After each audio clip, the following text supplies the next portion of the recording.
Shalom, Endesa Peoples. Senang sekali bisa ketemu lagi di pembahasan kita hari ini.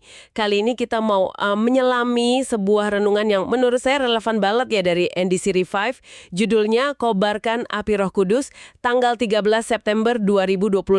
Sumber inspirasinya dari Alkitab 2 Timotius pasal 1 ayat 6-7. Nah, tujuan kita sekarang ini bukan cuma baca ulang ya, tapi kita mau coba gali lebih dalam lagi nih maknanya.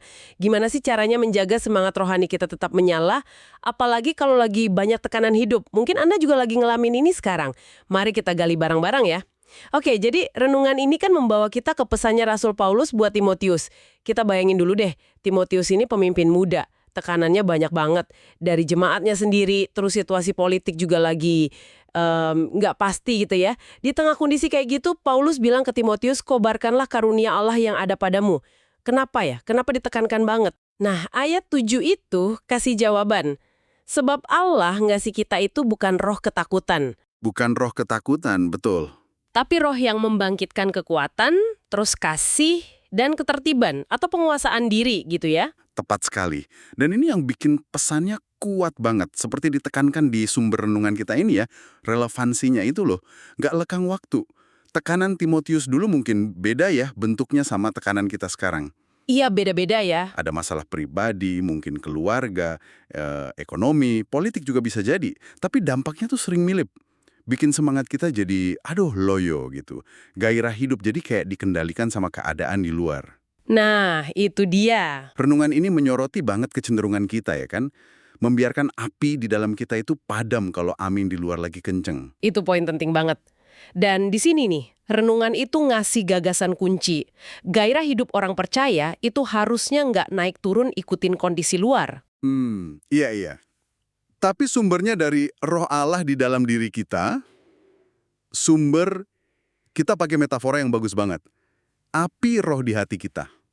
Api roh ya. Api ini bisa aja jadi besar, bisa jadi kecil, gara-gara angin keadaan sekitar itu. Tapi, apa sih yang bikin api itu tetap nyala? Nah itu dia. Bahkan bisa bikin berkobar lagi. Renungan ini nyebutnya minyak rohani. Bisa dijelasin lebih lanjut nggak soal metafora api dan minyak ini? Kok kayaknya kena banget ya gambarannya? Iya, metafora api sama minyak ini emang kuat ya karena deket banget sama pengalaman kita. Api kan butuh bahan bakar biar nyala terus.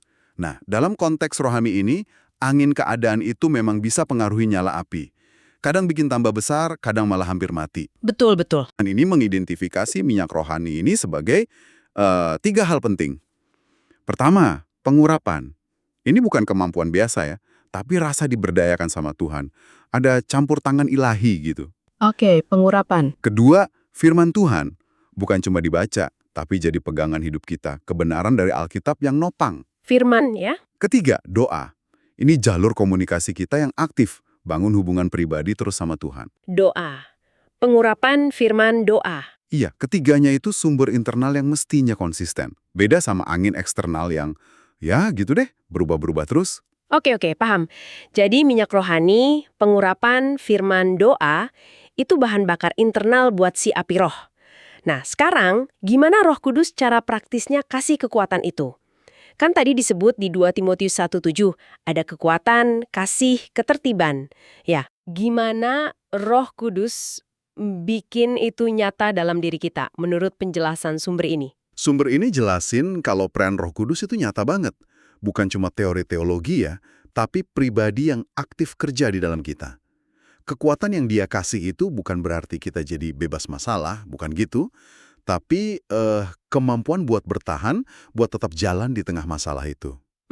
Kemampuan bertahan ya. Terus kasih, ini kasih agape itu ya, kasih ilahi yang bisa ngalir lewat kita ke orang lain, bahkan pas lagi susah. Lalu ada sukacita sama kedamaian. Ini kondisi batin yang nggak tergantung situasi luar lagi, enak atau enggak. Wah, itu penting banget. Dan terakhir, ketertiban atau penguasaan diri dari ayat 7 itu. Ini soal kemampuan ngendaliin diri, pikiran, emosi, nggak gampang goyah sama tekanan. Wow, Jadi, Roh Kudus itu yang memampukan kita hidup dengan kualitas-kualitas ilahi ini, meskipun angin lagi kenceng banget.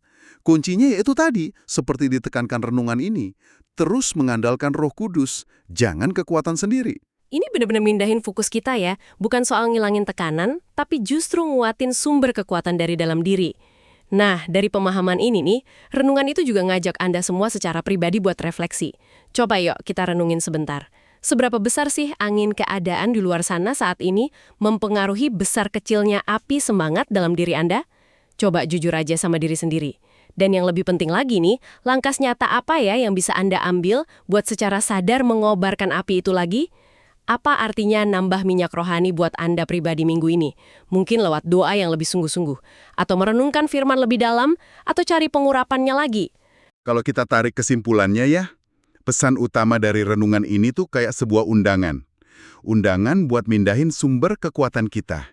Dari yang tadinya mungkin kita nyender ke keadaan luar, atau pengakuan orang, atau pencapaian kita sendiri. Iya, seringnya gitu ya. Pindah ke sumber internal yang sejati, yaitu Roh Kudus yang tinggal di dalam kita. Kekuatan ini, semangat ini, dijaga dan dikobarkan lewat hubungan pribadi yang dekat sama Tuhan. Lewat apa? Ya lewat disiplin rohani kayak doa tadi, perenungan firman. Fokusnya jadi geser, bukan lagi ngontrol angin di luar, tapi mastiin minyak di dalam kita selalu ada, selalu cukup. Jadi ini bukan cuma teori ya, tapi benar-benar praktek hidup sehari-hari. Mungkin tantangan buat Anda minggu ini bukan nyoba ngilangin semua angin tekanan itu, karena ya seringkali itu di luar kendali kita kan? Betul. Tapi gimana kalau fokus utamanya adalah mastiin tangki minyak rohani Anda, hubungan pribadi Anda sama Tuhan lewat doa, firman, kesadaran akan penyertaannya itu selalu terisi. Coba pikirin satu aja deh, satu kebiasaan kecil mungkin, yang udah lama hilang atau perlu dimulai lagi, yang bisa Anda lakuin secara konsisten minggu ini buat jaga minyak itu tetap ada. Apapun angin yang lagi bertiup di luar sana.